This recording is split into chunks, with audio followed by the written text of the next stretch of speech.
जो अक्सर फेलोज हैं उनको प्रॉब्लम होती है, वो रिसर्च की जो टाइप्स हैं उनको एक दूसरे के अंदर ना, वो अगर ये ऐसे है तो फिर खास तौर पे अप्रोचेस, तो इसको खास तौर पे एक्शन रिसर्च को डीपली जब आप पढ़ ले और अप्रोचेस को पढ़ ले तो आपको पता चल जाएगा इसको जो बाय पर्पस हैं और जो बाय मेथड हैं।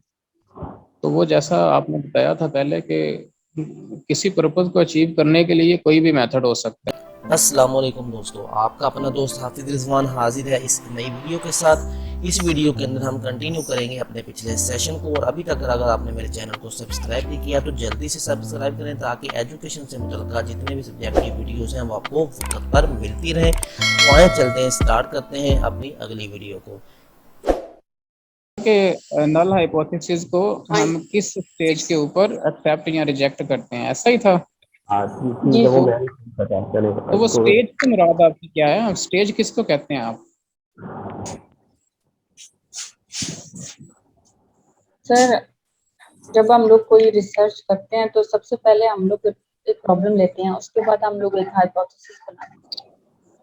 तो मैंने ये पूछना था कि जब वो हम उसे एक्सेप्ट या रिजेक्ट करते हैं तो कंक्लूजन की बेस पे करते हैं या उसको उसी जब स्टेटमेंट बनाते हैं तभी उसी को टेस्ट करते हैं फौरन और उसको रिजेक्ट और एक्सेप्ट कर देते हैं, या उसको नहीं, जाहिर कंक्लूजन जब तक हम लेके जाते टेस्टिंग, नहीं नहीं, कंक्लूजन किस स्टेज पे करेंगे? जब हमने उसको एक्सेप्ट कर लिया या रिजेक्ट कर लिया तो इसका मतलब है कि हमारी स्टडी मुकम्मल हो चुकी है। हैं। ठीक है सर, बस ये थोड़ी सी कंफ्यूजन। हाँ जी।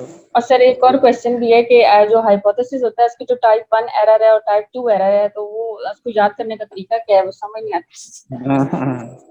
इसकी इसकी प्रॉब्लम इसलिए होती है कि हमें ना इसकी बेसिस नहीं पता कि टाइप 1 एरर क्या है और टाइप 2 एरर क्या है। तो देखें, सबसे पहले तो आप अगर इसको पेपर पॉइंट ऑफ व्यू से याद रखना चाहते हैं तो इसका तरीका सिंपल ये है कि आप सिर्फ एक को याद रखें, दूसरे को बिल्कुल याद ना रखें। हाँ जी। सिर्फ आप एक पक्का कर लें, टाइप 1 एरर या टाइप 2 एरर।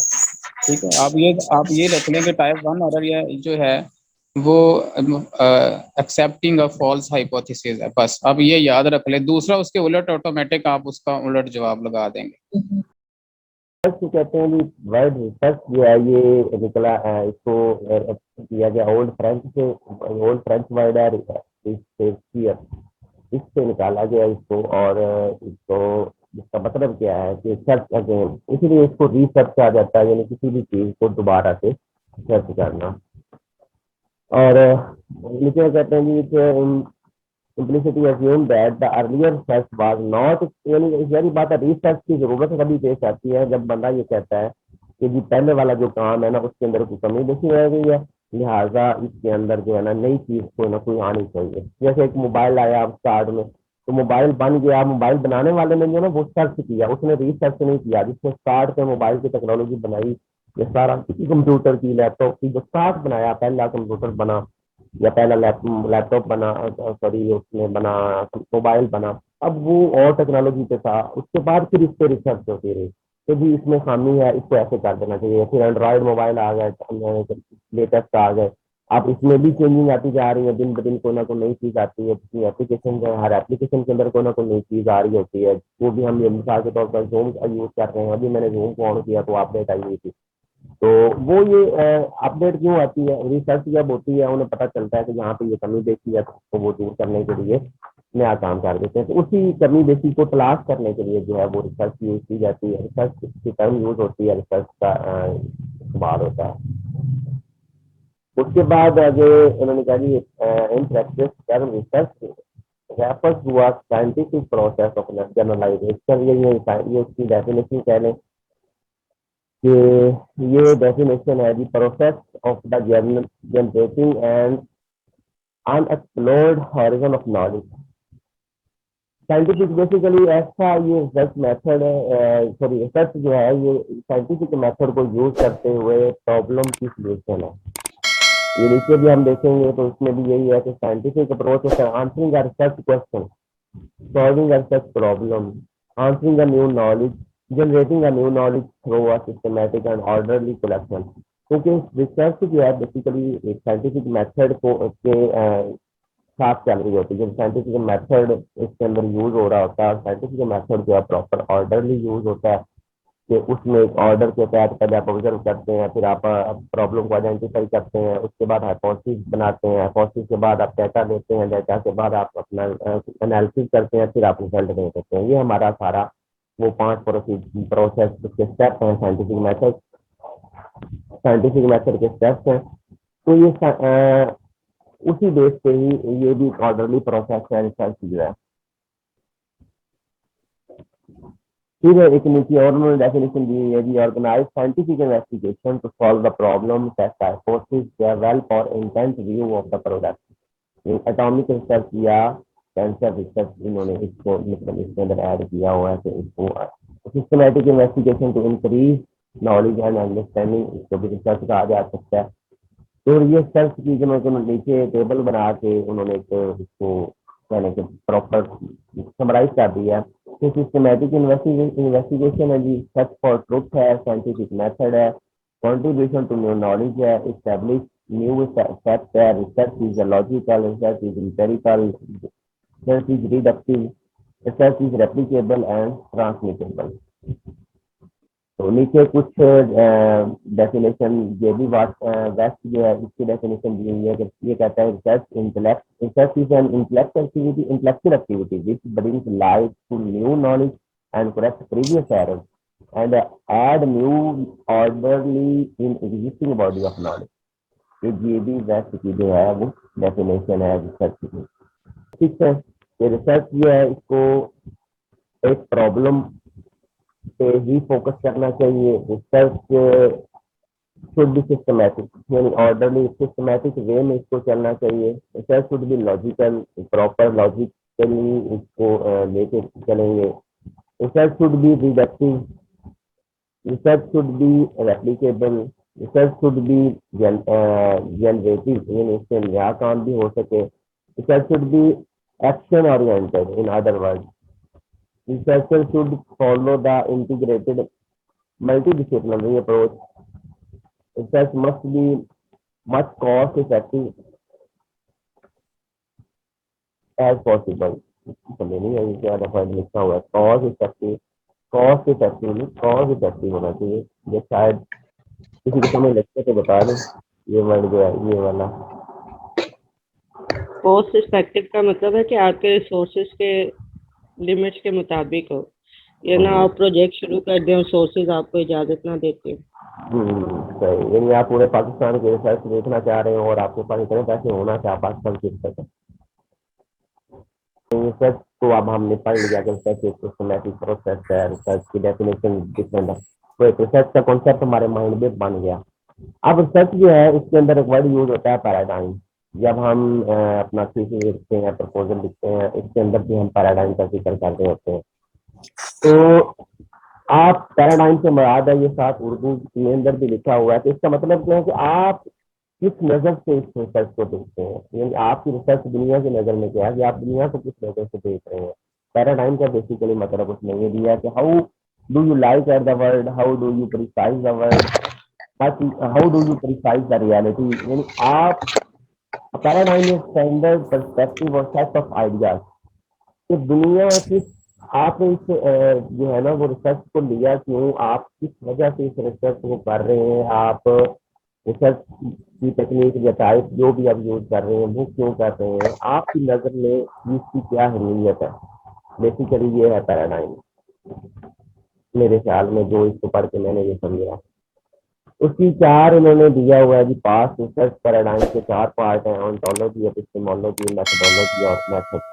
यानी रियलिटी उसके रिसर्च की क्या है, उसके अंदर how do you know the something, यानी आप उस चीज को कितना जानते हैं, और फिर methodology how do you find something, यानी आप उस रियलिटी को किस, पहले तो है कि रियलिटी क्या है जिसको आप सर्च करना चाह रहे हैं, फिर देखेंगे कि आप उसके बारे में पहले से कितना जानते हैं, और नई चीजें आप किस तरह से हाउ डू यू फाइंड, किस तरह जान सकते हैं, और फिर आप कौन सा मेथड इस्तेमाल करेंगे, फिर प्रकार यूज करेंगे उस रियलिटी यानी ओंटोलॉजी को के अंदर जो रियलिटी आपने उस रिसर्च की रखी है, उस रिसर्च को आप किस तरह से फाइंड आउट करेंगे।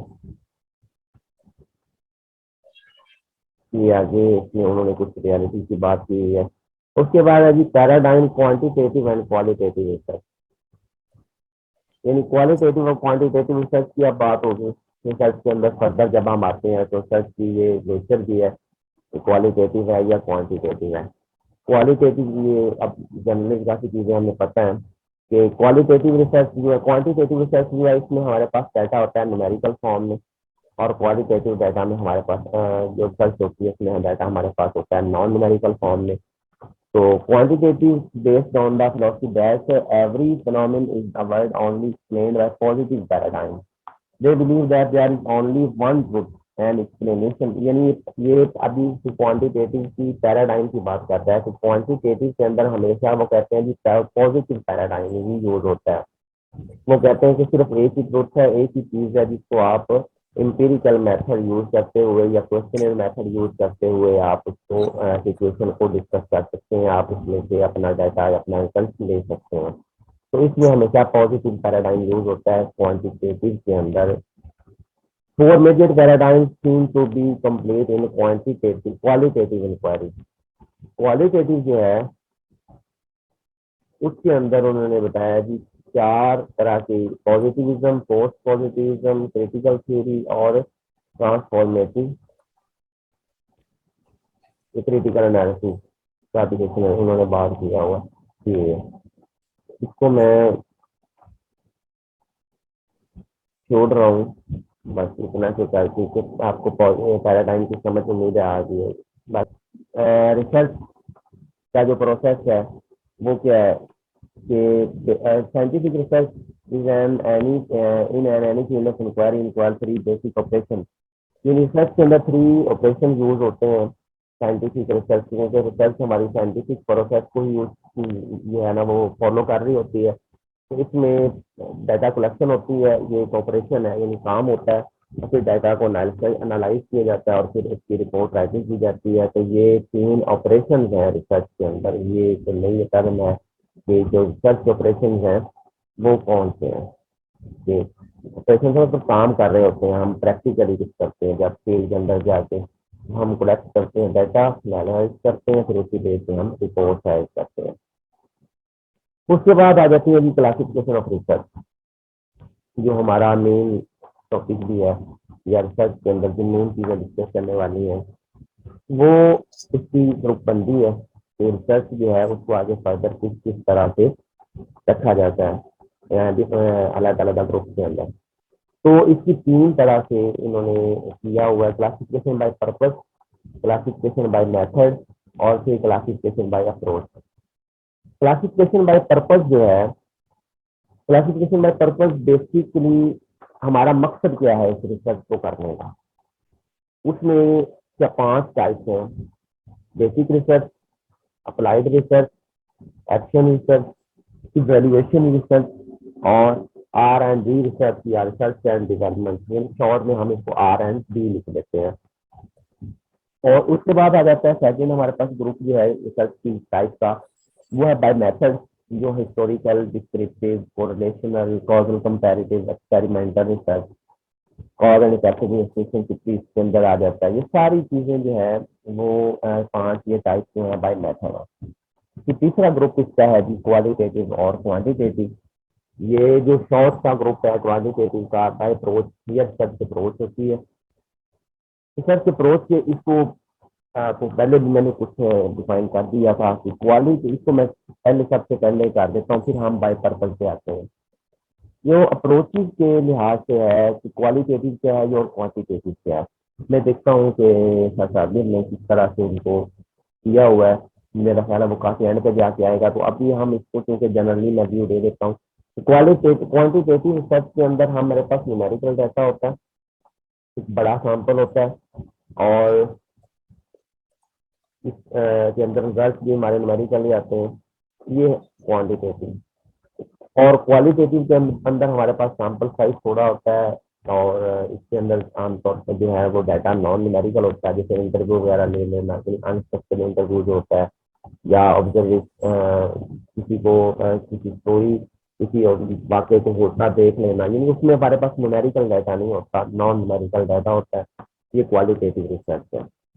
बेसिकली। और आगे आप इसकी जो फिर इसकी फर्दर टाइप्स भी आ जाती है कि क्वालिटेटिव की कौन सी टाइप है और क्वांटिटेटिव की कौन सी टाइप है, वो हम बाद में पढ़ लेंगे। अभी हम रिसर्च बाय पर्पस की तरफ चलते हैं, बेसिक रिसर्च और अप्लाइड रिसर्च। दैट इसका मेन मकसद जो है बेसिक रिसर्च का ये होता है कि आप थ्योरी को डेवलप करते हैं, रिफाइनमेंट करते हैं, रिफाइन करते हैं या डेवलप करते हैं, तो उसके लिए यूज होती है बेसिक रिसर्च थ्योरी डेवलपमेंट के लिए, किसी भी कानून को बनाने के लिए। और सर अप्लाइड रिसर्च नाम से जाहिर है, ये माइक किसका चल रहा है जी? Sir basic research experiment research भी तो नहीं हो सकती, उसमें भी तो हम लोग थ्योरी डेवलपमेंट ही करते हैं। लेकिन एक्सपेरिमेंटल रिसर्च जब हम कर रहे होंगे थ्योरी डेवलप करने के लिए, तब वो बेसिक रिसर्च होगी। जब हम एक्सपेरिमेंटल कर रहे होंगे उस किसी थ्योरी को टेस्ट करने के लिए, तो एक्सपेरिमेंटल रिसर्च की जाती है ना, तो टेस्ट करने के लिए भी हम एक्सपेरिमेंटल रिसर्च यूज कर सकते हैं। तो बेसिक ये पर्पज, इसीलिए तो बाय पर्पज है ये, वो है बाय मेथड, कि हम कौन सा मेथड यूज कर रहे हैं थ्योरी को डेवलप करने के लिए। अगर हम एक्सपेरिमेंटल मेथड यूज कर रहे हैं तो वो हमारी एक्सपेरिमेंटल रिसर्च बन जाएगी। अगर हम थ्योरी को अप्लाइड करना चाह रहे हैं, अब इसकी दूसरी यानी कि इसके अगेंस्ट, जैसे सर अली ने कहा ना कि पेपर पॉइंट ऑफ व्यू से हम एक चीज याद रखें ना, तो दूसरी हमें ऑटोमेटिकली याद रह जाती है। हम सिर्फ ये देखें कि बेसिक रिसर्च यूज होती है जी किसी को डेवलप करने के लिए, और दूसरी अप्लाइड, दो ही टाइप है बाय पर्पज बेसिक, जो इस हवाले से देखा जाए तो अप्लाई जो है वो उसमें थ्योरी को अप्लाई किया जाता है और थ्योरी को टेस्ट किया जाता है, वो होती है अप्लाइड रिसर्च। ये इन्होंने भी नीचे एलआरगे ने भी यही लिखा है, वो कहता है जी नाम से जाहिर है कि it conduct for the purpose of the applying और testing a theory and evaluating its usefulness और अनयूजफुलनेस, यानी कि इसका फायदा क्या है या इसका नुकसान क्या है। Solve the educational problem, educational problem को यूज करने के लिए, इसकी थ्योरी को चेक करने के लिए, सॉल्व करने के लिए जो है वो थ्योरी टेस्ट करने के लिए अप्लाइड रिसर्च का इस्तेमाल होता है। तो ये दो टाइप की, बेसिक और अप्लाइड। तीसरी आ जाती है इसके अंदर जो इवैल्यूएशन रिसर्च है, ये भी बाय पर्पज ही है। इसका पर्पज क्या होता है कि किसी भी चीज को इवेल्युएट करना है, किसी प्रोसेस को इवेल्युएट कर सकते हैं, डिसीजन लेना। The purpose of valuation research is to facilitate decision making regarding the relative worth of two और मोर अल्टरनेटिव एक्शन। यानी आपके पास दो चीजें हैं, जैसे हम अगर एक्सपेरिमेंटल में, आपकी वही बात क्वेश्चन फिर आ जाता है कि एक्सपेरिमेंटल मेथड यूज करते हुए अगर हम ये चेक करना चाह रहे हैं कि जी प्रोजेक्ट बेस्ड मेथड ज्यादा बेहतर, एक्टिविटी बेस्ड मेथड ज्यादा बेहतर है या कि लेक्चर मेथड ज्यादा बेहतर है, तो इन दोनों मेथड को में से कौन सा बेहतर है, ये रिजल्ट देने के लिए अगर हम जो टाइप ऑफ रिसर्च देखेंगे बाय पर्पज, तो फिर हमारी इवैल्यूएशन रिसर्च भी बेसिकली हमारी इवैल्यूएशन रिसर्च बन जाएगी, कि हम ये डिसाइड करेंगे कि ये वाला मेथड जो है वो ज्यादा बेहतर है। तो उसके बाद जो अभी हमारी चौथी टाइप है वो है R&D या research and development. Research and development जो है ये major purpose of R&D effort is not to formulate और टेस्ट है थ्योरी। इनका कोई मकसद ये नहीं होता, ना ही मकसद थ्योरी बनाना होता है, ना ही टेस्ट करना होता है, बल्कि to develop the effective product to use for use in the school या एजुकेशनल इंस्टीट्यूशन। यानी इनका बेसिकली काम जो है वो किसी थ्योरी को डेवलप करना या टेस्ट करना नहीं है, ये जस्ट प्रोडक्ट को बनाने के लिए ऐसी चीजें बनाते हैं जो कि स्कूल के अंदर या एजुकेशन के अंदर कोई नई चीज बन सके। तो ये हमारा वाला जो डिपार्टमेंट होगा वो कहलाएगा, जो पर्पस होगा वो कहलाएगा रिसर्च। और उसके बाद अगली हमारे पास जो टाइप है वो आती है जी एक्शन रिसर्च बाय पर्पस। इसका जो purpose of action research is to solve the practical problem through the application of the scientific method. यानी क्लासरूम के अंदर कोई आपको ऐसा प्रॉब्लम फेस कर रहे हैं कि बच्चे जो है ना वो शोर कर रहे हैं, टीचर से कंट्रोल नहीं हो रहे, मिसाल दे रहा हूँ, तो अब टीचर ऐसा कोई हल निकालेगा ऑन द स्पॉट, इसको ऑन द स्पॉट रिसर्च या वो कह रहे हैं सिचुएशनल रिसर्च भी मेरा ख्याल है, मैं वर्ड अगर नाम को ना अपनी तरफ से तो दिया जा सकता है, क्लासरूम रिसर्च भी इसको कहा जा सकता है। कि आप मौके की मुनासिबत से आप देखते हैं कि यार ये बच्चा जो है ना ये काबू नहीं आ रहा, फिर आप उस पर कोई ना कोई ऐसा तरीका लगाते हैं, किसी एक्टिविटी में उसको एंगेज कर देते हैं, या उसको किसी ना किसी उसका ध्यान इस तरफ कर देते हैं कि वो अपनी जो डिस्टर्बेंस है क्लासरूम में जो कर रहा है उससे वो हट जाता है। तो आप पहले उसका प्रॉब्लम देखते हैं, फिर आप अपनी तरफ से बच्चे में मतलब हाइपोथेसिस खुद ही बैठे बैठे बना लेते हैं कि इसको अगर मैं ऐसे करूँ तो ये रुक जाएगा। फिर आप उस पर अप्लाई करते हैं, एनालाइज करते हैं, और रिजल्ट आपको मिल जाता है ऑन द स्पॉट। ये ऐसी रिसर्च होती है कि आपको 5 मिनट करके 2 मिनट 1 मिनट में रिजल्ट दे देती है। तो ये हमारी एक्शन रिसर्च है। ये होगी हमारी बाय पर्पस। 5 टाइप हमने पढ़ी है, बेसिक वर्क और अप्लाइड। बेसिक थ्योरी डेवलप करने के लिए, अप्लाइड थ्योरी टेस्ट करने के लिए। उसके बाद हमने पढ़ी है कौन सी थी, बेसिक और अप्लाइड के बाद हमारी थी एक इवैल्यूएशन रिसर्च हमने पढ़ी कि डिसीजन मेकिंग के लिए हमारे पास यूज होती है। उसके बाद एक्शन रिसर्च पढ़ी, और तीसरी हमने पढ़ी R&D, रिसर्च एंड डेवलपमेंट। अब हमारे पास जो है, जैसे क्वालिटेटिव और क्वांटिटेटिव की बात मैंने पहले भी की, तो क्वालिटेटिव और क्वांटिटेटिव की अगर हम बात करें तो उसको फिर ये इन्होंने समराइज करके थोड़ा सा लिखा हुआ है, मैं इसको ठीक से पढ़ देता हूँ या देख लेते हैं कि most research studies most research studies represent are readily identified other approach और strategy। इसको रिसर्च स्ट्रेटेजी भी कहा जाता है, रिसर्च अप्रोच भी कहा जाता है। ये all studies have certain approach procedures in common such data collection, यानी अब ये काम तो सब रिसर्च के अंदर है, डाटा कलेक्शन भी सबके अंदर है, डाटा एनालिसिस भी है, लेकिन प्रोसीजर उसके अंदर डिफरेंट होगा। अब सबसे पहले उन्होंने क्वालिटेटिव की बात की, क्वालिटेटिव क्वांटिटेटिव टर्म की बात की है, तो ये यूज की जाती है not so much because they involve mutually exclusive unique research strategies and methodology, but rather because they conventionally differentiate one from other. यानी वो कहते हैं कि ये क्वालिटेटिव और क्वांटिटेटिव ज्यादातर यूज नहीं की जाती है सर्चिज के अंदर, लेकिन इनका दोनों का डिफरेंस है, दोनों की अपनी अपनी स्ट्रेटेजीज है।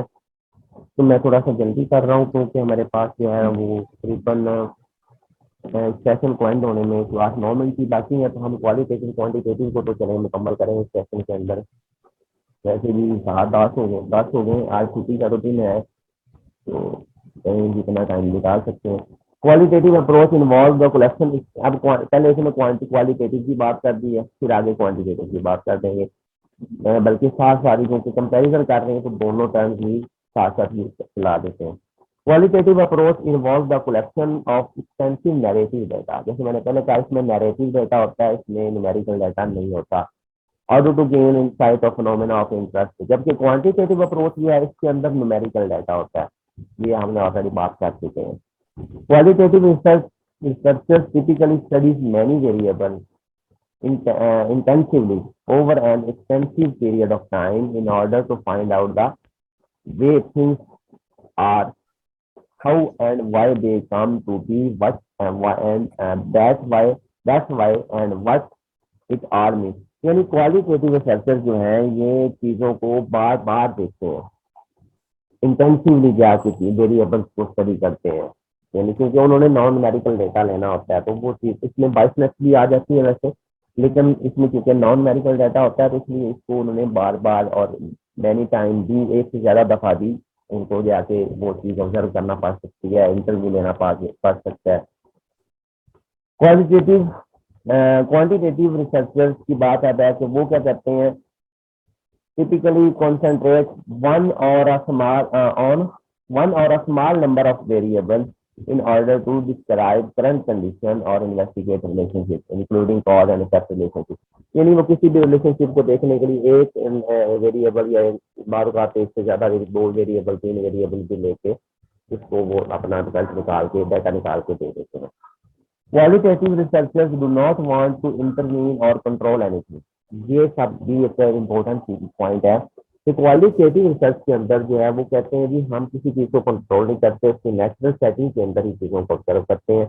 जबकि क्वांटिटेटिव रिसर्चर जो है वो आमतौर पर कोशिश करते हैं, कई चीजें तो होती हैं जिनको ये भी कंट्रोल नहीं कर सकते, लेकिन ये कोशिश करते हैं कि कुछ ना कुछ चीजों को, एनवायरनमेंट को, कुछ ना कुछ वेरिएबल्स को मैनिपुलेट करने की, कंट्रोल करने की। इंटरवेन का लफ्ज भी इसमें यूज होता है मैनिपुलेट की जगह पे। Researchers representing the two approaches definitely prefer different methodology and data collection strategy. यानी हर जो रिसर्च है अप्रोच है, क्वांटिटेटिव की अपनी मेथोडोलॉजी है, डाटा कलेक्शन टेक्निक्स है, और क्वालिटेटिव की अपनी डाटा अप्रोच जो है वो टेक्निक्स है। फिर क्वालिटेटिव की बात थोड़ी सी है कि क्वालिटेटिव अप्रोचेस, ये सबसे पहले उसने क्वालिटेटिव बाय मेथड जो है क्वालिटेटिव की कौन सी टाइप है, यानी ये सेल्फ बाय मेथड आ जाएंगे। तो इनको हम मेरा ख्याल है कि अगले सेशन के लिए रख लेते हैं, कल के लिए रख लें, या आज संडे है कि दिन को अगर कोई और टाइम मिलता है तो देख लेंगे। अभी तक इतना ही बड़ा है। और जी जी, अभी कोई क्वेश्चन या कुछ चीज है तो सर ये जो क्वालिटेटिव अप्रोच है ये डिस्क्रिप्टिव रिसर्च में भी नहीं इस्तेमाल हो सकती? जैसे इधर हिस्टोरिकल लिखा हुआ है तो डिस्क्रिप्टिव रिसर्च जो है वो भी इसमें आ सकती है। हाँ, हिस्टोरिकल रिसर्च जो है वो क्वालिटी जी जी इसमें आएगी, बिल्कुल आएगी। ठीक। वो आगे अभी और सर क्वांटिटेटिव अप्रोच जो है वो एक्सपेरिमेंटल रिसर्च में आएगी, क्योंकि वहां पर जो है ज्यादातर जो डाटा वगैरह यूज करते हैं नंबरिंग वगैरह, तो वो फिर क्वांटिटेटिव अप्रोच उसमें जाएगी। हाँ, उसमें क्वांटिटेटिव आ सकती है। मिस्टर अली, इस पे आप अपना कुछ फीडबैक देंगे, जरा इसको समराइज कर दें रिसर्च को थोड़ा सा, जितना जितना हमने पढ़ा अभी तक। जो अक्सर फेलोज हैं उनको प्रॉब्लम होती है, वो रिसर्च की जो टाइप्स हैं उनको एक दूसरे के अंदर ना, वो अगर ये ऐसे है तो फिर खास तौर पे अप्रोचेस, तो इसको खास तौर पे एक्शन रिसर्च को डीपली जब आप पढ़ ले और अप्रोचेस को पढ़ ले तो आपको पता चल जाएगा इसको जो बाय पर्पस हैं और जो बाय मेथड हैं। तो वो जैसा आपने बताया था पहले कि किसी पर्पस को अचीव करने के लिए कोई भी मेथड हो सकता है। तो फॉर एग्जांपल अगर आप बेसिक रिसर्च कर रहे हैं तो वो बेसिक रिसर्च अगर आपका पर्पस है वो बाय पर्पस है, और उसके लिए मेथड कोई भी हो सकता है। बाय मेथड में से आप एक्सपेरिमेंटल में जा सकते हैं, कजल कंपैरेटिव में जा सकते हैं, कोरिलेशन में जा सकते हैं, कहीं भी जा सकते हैं, लेकिन आपका पर्पस वो है। तो इसमें कंफ्यूज नहीं होना कि दूसरे जो आपने कहा कि जो क्वांटिटेटिव है जो क्वालिटेटिव है, यही है साहब इन अप्रोचेस का। आप क्वांटिटेटिव अप्रोच रिसर्च की किसी भी टाइप में कर सकते हैं, और इसी तरीके से क्वालिटेटिव अप्रोच जो है वो भी किसी भी टाइप में हो सकती है। ये कोई हार्ड एंड फास्ट इसका कोई रूल नहीं है, यानी कि आपकी अप्रोच क्वांटिटेटिव है, लेकिन अगर आप उसको सिंपली डिस्क्राइब कर रहे हैं फिनोमेना को एज इट इज, तो वो डिस्क्रिप्टिव है। तो उसकी इसेंस ये है कि चीज़ों को मैनिपुलेट नहीं करना, जैसे है वैसे ही आपने उसको बयान कर देना है, तो ये डिस्क्रिप्टिव है। तो वो आप क्वांटिटेटिव अप्रोच, क्वांटिटेटिव और क्वालिटेटिव सिर्फ और सिर्फ डाटा कलेक्शन का है अप्रोच, कि आपने डाटा क्वांटिटेटिवली लिया है या डाटा क्वालिटेटिवली लिया है। अगर तो आप डाटा इन न्यूमेरिकल शेप ले रहे हैं, कुछ नंबर्स आ रहे हैं, तो वो आपकी क्वांटिटेटिव अप्रोच है। और अगर आप डाटा क्वालिटेटिव ले रहे हैं, मतलब फ्रेजेस में ले रहे हैं या सेंटेंसेस में ले रहे हैं या किसी से इंटरव्यू कर रहे हैं, अगर ये भी हो सकता है कि आपने कि फ्रेजेस में सेंटेंसेस में डाटा लिया और बाद में आपने उसकी कोडिंग करके उस पर नंबर ले ली, तो आप शिफ्ट कर गए क्वांटिटेटिव की तरफ। तो आप ये फोकस रखें कि क्वांटिटेटिव और qualitative means the nature of data. अगर तो nature of data in numerical shape है, then your approach is quantitative, and if your data is in phrases और sentences, then it is qualitative approach. जी, anything else? जी चलिए, और कोई question होगा तो वो उसमें कर लीजिएगा, ग्रुप में भी कर लीजिएगा। और बहुत शुक्रिया, आखिरी मिनट है। और सर अली का फिर मैं शुक्रिया अदा करूँगा कि उन्होंने हमें सुबह सुबह ये भी हमें इतना टाइम देते हैं। और बाकी लोग जितने भी पार्टिसिपेंट्स हैं, अल्लाह ताला सबको कामयाब करे, सबकी खुश रखे, सबकी जिंदगी में आसानियाँ दे। अपना बहुत सा ख्याल रखिएगा जी। अस्सलाम वालेकुम।